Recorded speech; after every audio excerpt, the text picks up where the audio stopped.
మొన్న జరిగిన తెలంగాణ కావచ్చు, దేశవ్యాప్తంగా కావచ్చు పార్లమెంట్ ఎన్నికల్లో అయితే బీఆర్ఎస్ సున్నాకే పరిమితమైంది. గతంలో బీఆర్ఎస్ అంటే ఒక బ్రాండ్, తెలంగాణ ఇమేజ్‌గా ఉండే. అలాంటిది బీఆర్ఎస్‌కు ఈ ఫలితాలలో అయితే సున్నా రావడం మనం చూసాము. అయితే తెలంగాణలో బీఆర్ఎస్ పరిస్థితి ఎలా ఉండబోతుంది? అసలు తెలంగాణ నెక్స్ట్ ఏం చేయబోతుంది? బీఆర్ఎస్ పరిస్థితి ఎలా ఉండబోతుంది అనే విషయాన్ని రాజకీయ విశ్లేషకుడు డాక్టర్ బిఎన్ రావు గారు ఉన్నారు మనతో. తనని అడిగి తెలుసుకునే ప్రయత్నం చేద్దాము. తెలంగాణలో బీఆర్ఎస్ పరిస్థితి అనేది సార్ చెప్పండి. అంటే ఈ మొన్న జరిగిన పార్లమెంటు ఎన్నికల్లో ఫలితాలలో అయితే బీఆర్ఎస్‌కి అయితే సున్నా రావడం జరిగింది. ఒకప్పుడు 8, 9 స్థానాలు గెలిచిన బీఆర్ఎస్ పార్టీకి ఇప్పుడు 0 స్థానంలో పడిపోయింది. దీన్ని ఎలా చూడొచ్చు? బేసికల్‌గా ఏంటంటే, పార్లమెంట్ ఎలక్షన్స్ అనేసరికి నేషనల్ ఇష్యూస్ రిలవెంట్‌గా ఉంటాయి. ఫస్ట్ థింగ్ అది. రెండవది ఏంటంటే,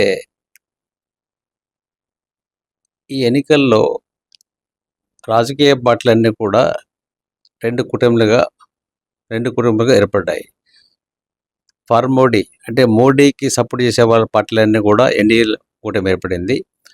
మోడీని వ్యతిరేకించే పార్టీలన్నీ కానీ, అంటే కాంగ్రెస్ కానీ, ఇతర రీజనల్ పార్టీస్ కానీ కూడా ఇండియా కూటమిలో చేరాయి. సో దీని తత్ఫలితంగా ఏమైందంటే, అంటే టోటల్ ఇండియాలో కూడా యావత్ భారతదేశంలో ప్రజలు 2 కూటమిల మధ్య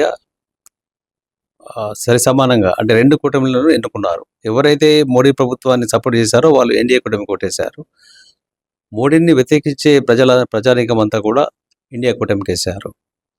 పర్యవసానంగా ఏమైందంటే, ఏ రీజనల్ పార్టీస్ అయితే ఫర్ ఎగ్జాంపుల్ లైక్ బీఆర్ఎస్, అట్లాగే వైసీపీ, అట్లాగే మాయావతి బీఎస్పీ, నవీన్ పట్నాయక్, వీళ్ళు తటస్థంగా ఉండడం వల్ల వీళ్ళు దే బికమ్ ఇర్రిలవెంట్. తత్ఫలితంగా ఏమైందంటే, ఇక్కడ బీఆర్ఎస్కు ఎంపీ సీట్లు రాలేదు. ఇది వెరీ సింపుల్. ఇంకొక రెండో విషయం ముఖ్యం ఏంటంటే, బీఆర్ఎస్ ఓటు బ్యాంక్ అంతా కూడా ఎప్పుడైతే మా బీఆర్ఎస్ క్యాండిడేట్స్ తెలుస్తలేరు అని ఒక వారం 10 రోజుల ముందు తెలిసిందో బీఆర్ఎస్ ఓటర్లకు కానీ, లీడర్లకు కానీ, ఆటోమేటిక్గా కూడా వీళ్ళైతే కాంగ్రెస్కి వేసే సమస్య లేదు కనుక ఆటోమేటిక్గా పార్టీతోని, అధ్యక్షునితోని, నాయకులతో ఏమాత్రం సంబంధం లేకుండా కూడా ఓటర్లంతా కూడా బీజేపీకి వేశారు. దానివల్ల 2 కూటమిలు అంటే ఎన్డీఏ కూటమి, అట్లాగా అంటే బీజేపీ పార్టీకి కాంగ్రెస్ 2 జాతీయ పార్టీల మధ్య ఎన్నిక సమానంగా జరిగింది. అందుకొరకే వీళ్ళకు ఒక 8, వాళ్ళకు ఒక 8 వచ్చినాయి. అంటే గతంలో చూసుకున్నట్టయితే బీఆర్ఎస్ ఒక 8 సీట్లు, 9 సీట్లు గెలుచుకునే పార్లమెంట్ స్థానంలో. అప్పుడున్న పవర్ అంటే ఇప్పుడు లేకపోయింది. అంటే ఈసారి గతంలో మన అసెంబ్లీ ఎన్నికల్లో ఓటమి దీనిపైన ప్రభావం పడిందని అని బయట అనుకుంటారు. మీరు ఎట్లా? ఎస్, తప్పకుండా. అసలు టీఆర్ఎస్ పార్టీ పదవి కోల్పోవడానికి ముఖ్య కారణమే ఎన్డీఏ ప్రభుత్వం, ముఖ్యంగా మోడీ అండ్ అమిత్ షా. వాళ్ళు పన్నిన కుట్ర పన్నాగం వల్లనే బీఆర్ఎస్ పార్టీ పదవి కోల్పోయింది. అది ఒక డీప్ సూటెడ్ స్ట్రాటజీ, మోసం అది. ఎందుకంటే చంద్రశేఖరరావు గారు, కేసీఆర్ గారు రాజకీయ మేధావి, ఒక దార్శనికుడు. వారికి ఒక తెలంగాణ కాకుండా మొత్తం భారతదేశంలో అన్ని విషయాల పట్ల, రాజకీయ విషయాల పట్ల, నిధులు, నీళ్లు, నియామకాలు, ఉద్యోగ కల్పనలు అన్నిట్లలో కూడా ప్రతి విషయంలో కూడా కూలంకషంగా వారికి అవగాహన ఉంది. ఇప్పుడు కనుక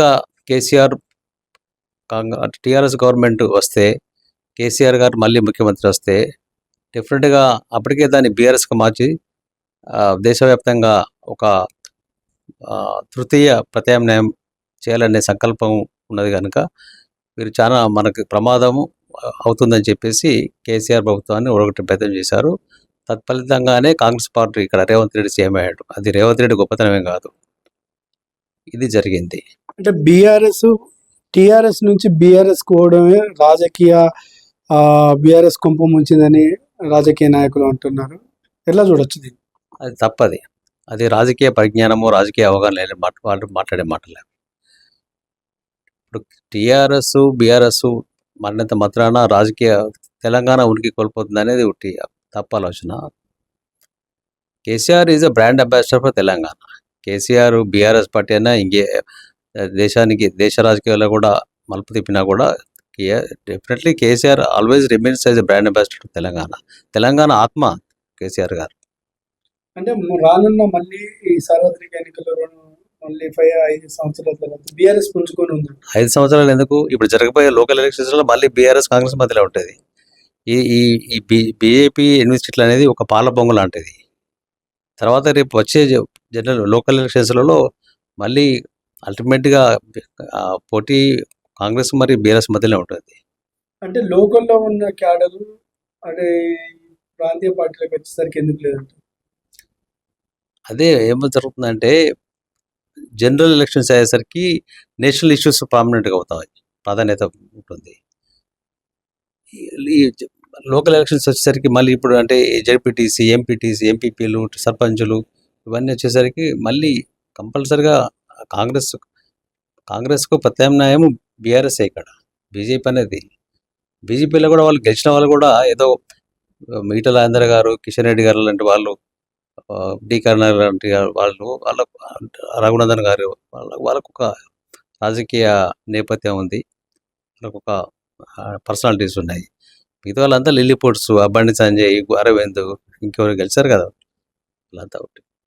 అంటే మనం చూసుకోవచ్చు. అంటే మీరు అన్నట్టు ఒక మొదటి స్థానంలో ఉన్న ఒకప్పుడు బీఆర్ఎస్ ఈసారి 3వ స్థానం. ఫర్ ఎగ్జాంపుల్ కరీంనగర్ చూసుకున్నట్లయితే బండి సంజయ్ మొదటి స్థానం, కాంగ్రెస్ సెకండ్ స్థానం, థర్డ్ ప్లేస్లో బీఆర్ఎస్ వచ్చింది. అంటే దీన్ని ఎలా చూడవచ్చు? దానికి కూడా నేను చెప్పిన నేపథ్యమే అదొకటి. రెండవది ఏమైందంటే ఇక్కడ కాంగ్రెస్ అట్లాగే బీఆర్ఎస్ క్యాండిడేట్స్ కూడా ఒకే సామాజిక వర్గానికి చెందిన వాళ్ళ వల్ల కూడా బీఆర్ఎస్ నష్టం జరిగింది. అంటే బీఆర్ఎస్ ఓట్లన్నీ బీజేపీకి వేశారు, అలా అందుకే బీఆర్ఎస్ ఓడిపోయింది అని వేశారని కాదు, అది అది అది అది ఒక అనివార్య ప్రక్రియ అవుతుంది. అది ఎప్పుడైతే బీఆర్ఎస్ క్యాండిడేట్ ఓడిపోతారు అనుకున్నప్పుడు ఆటోమేటిక్గా బీఆర్ఎస్ కేసే ఓటర్స్ కాంగ్రెస్కి వేయరు ఎట్టి బస్సులా. అయితే బీఆర్ఎస్కు లేకపోతే కాంగ్రెస్ను ఓడగొట్టే పార్టీకి వేస్తారు. ఇక్కడ ఏమైపోయింది, బీజేపీ ప్రత్యామ్నాయం కనబడదు కనుక బీజేపీకి వేశారు. బీఆర్ఎస్ బీజేపీ రెండు ఒకటే కాబట్టి ఈసారి అన్ని బీజేపీకి ఓట్లు పడ్డారు. అంటే మీరేమంటారు? అదే చెప్పాను కదా, ఇప్పుడు అట్లాంటి ప్రశ్నలకి నేను సమాధానం చెప్పడం ఇష్టం లేదు. ఎందుకనంటే ప్రజలు ఏదో మాట్లాడుతూ ఉంటారు. ఒక అర్థవంతంగా ఒక మీనింగ్ఫుల్గా ఒక రాజకీయ అవగాహన ఉండి మాట్లాడితే, ప్రశ్నిస్తే మనం సమాధానం చెప్పచ్చు. ఇవన్నీ కూడా ఏంటంటే ఉట్టిగా ఏదో ఆరోపణలు, గాసిప్ లాంటివి తప్ప. బీఆర్ఎస్ బీజేపీ ఒకటే అవుతుంటే కవిత ఎందుకు అరెస్ట్ చేస్తారు వాళ్ళు? తప్పముచ్చట. అసలు బీఆర్ఎస్ పార్టీ పదవి కోల్పోవడానికి ప్రధాన కారణమే బీజేపీ, కాంగ్రెస్ కాదు. అంటే తిరిగి మళ్ళీ బీఆర్ఎస్ పుంజుకొని అందులో ఏం డౌట్ లేదు. 100% మళ్ళీ పుంజుకునే సమస్య కూడా లేదు. బీఆర్ఎస్ ఈజ్ దేర్ ఆల్రెడీ కూడా ఉంది. దానికి ఒక నిర్మాణం ఉంది, పటిష్టమైన క్యాడర్ ఉంది, దానికి ఒక సిద్ధాంతం ఉంది. తెలంగాణ అభివృద్ధి అసలు మీకు తెలుసా అండి, గత 60-70 సంవత్సరాలు జరిగినంత అభివృద్ధి జరిగింది బీఆర్ఎస్ 9 సంవత్సరాలు 10 సంవత్సరాల కాలంలో. ఏ రంగంలో తీసుకోండి మీరు, ఏ రంగంలో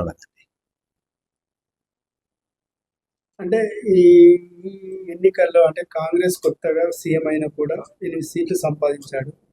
అటు బీజేపీ ఒక 8 సీట్లు సంపాదించాడు. బీఆర్ఎస్కి 0 రావడం కనుక అంటే కేసీఆర్ ఎలాంటి వ్యూహాలు పనిలేదంటారా ఈ లోక్సభ ఎన్నికలు? కేసీఆర్ వ్యూహం పన్నెండు కనుకనే వాటికి ధీటుగా అసలు అందరు ఏమంటున్నారు, అసలు టీఆర్ఎస్ పోటీలనే ఉండదు, ఓన్లీ కాంగ్రెస్ బీజేపీ మధ్యలో ఉంటుంది అన్నారు కదా. కానీ వాటికి ధీటుగా సమానంగా కేసీఆర్ గారు అద్భుతంగా బస్ యాత్రలు పెట్టి, రోడ్ షోలు పెట్టి 3 పార్టీల ట్రయాంగిల్ కంటెస్ట్ నెలకొల్పారు కదా. దానిలో మాత్రం 100% సక్సెస్ అయ్యారు కదా. Thank you sir. చూసారుగా, అంటే బీఆర్ఎస్ రానున్న రోజుల్లో బీఆర్ఎస్ మళ్ళీ ఉంటుంది. దీనిపైన ఎలాంటి అపోహలు వద్దని అంటున్నారు రాజకీయ విశ్లేషకులు అయితే. అంటే కూటమిల వల్లే బీజేపీ కాంగ్రెస్ గెలిచింది తప్ప ఆ కోణంలో మనం చూడొద్దు అనే విషయాన్ని అయితే చెప్తున్నారు. మళ్ళా రానున్న ప్రాంతీయ అంటే రానున్న సర్పంచ్ ఎన్నికలు కావచ్చు, ఎంపీటీసీ, జెడ్పీటీసీ ఎన్నికల్లో అయితే మళ్ళీ బీఆర్ఎస్ ప్రభంజనం సృష్టించబోతుంది. దీనిలో ఎలాంటి డౌట్ లేదని రాజకీయ విశ్లేషకులు చెప్తున్నారు. బీఆర్ఎస్కు వచ్చే అనర్థాలు కూడా ఏం లేవని కూడా చెప్తున్న పరిస్థితి కనబడుతుంది. న్యూస్ 18 కరీంనగర్ నుండి నేను మీ శ్రీనివాస్.